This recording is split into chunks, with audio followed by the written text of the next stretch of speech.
আপনাদের সবথেকে মন পছন্দ এবং প্রাণ প্রিয় সেই অভিনেতা শফিককে হয়তো সবাই চেনেন, সবারই মধ্যে একটা সুপরিচিত একজন অভিনেতা। সেই অভিনেতা বাদ হয়ে গেল পল্লীগ্রাম টিভি থেকে। হ্যাঁ, ঠিকই শুনেছেন, বাদ হয়ে গেল পল্লীগ্রাম টিভি থেকে শফিক মণ্ডল। সেই শফিককে আর পল্লীগ্রাম টিভিতে রাখা হচ্ছে না। তারপরেই কিছুদিনের মধ্যেই সোশ্যাল মিডিয়াতে ইনস্টাগ্রাম, ফেসবুকে একটি কিস করা ভিডিও পোস্ট করেন তার নিজের প্রোফাইলে এবং তড়িঘড়ি সেই ভিডিওটি ভাইরাল হয়।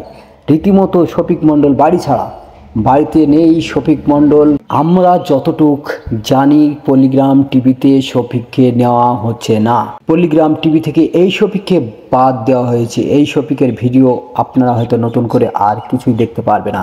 পরবর্তীতে এই শফিককে এই পল্লীগ্রাম টিভিতে রাখা হবে কি হবে না এখনও কোনো সিদ্ধান্ত জানা যায়নি। তবে শফিক মণ্ডলের মতন বাড়ি ছাড়াই এখন বাড়িতে নেই।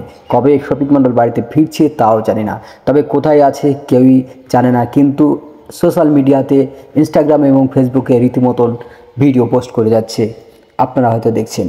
আর কিছু দিনের মধ্যেই আপনারা হয়তো একটি ভিডিও দেখেছেন, তার গার্লফ্রেন্ডের সঙ্গে একটি কিস করা ভিডিও সোশ্যাল মিডিয়াতে প্রচণ্ড ভাইরাল হয়েছে।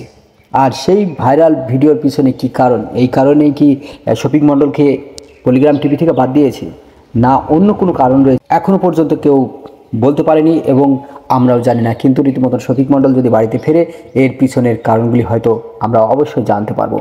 দ্বিতীয়ত, শফিক মণ্ডল এখন কোথায় রয়েছে কেউই বলতে পারছে না। তার গার্লফ্রেন্ডের সঙ্গে রয়েছেন কি কোথায় রয়েছেন তাও জানি না। কিন্তু ভিডিও পোস্টে দেখে মনে হচ্ছে, আপনারা যে স্ক্রিনে ভিডিওটি দেখছেন এটি শফিক মণ্ডল, আপনারা ভালোভাবেই চিনছেন যে একটি কিস করা ভিডিও তার গার্লফ্রেন্ডের সঙ্গে খুব সুন্দরভাবে পোস্ট করেছে। ভাই চালিয়ে যাও।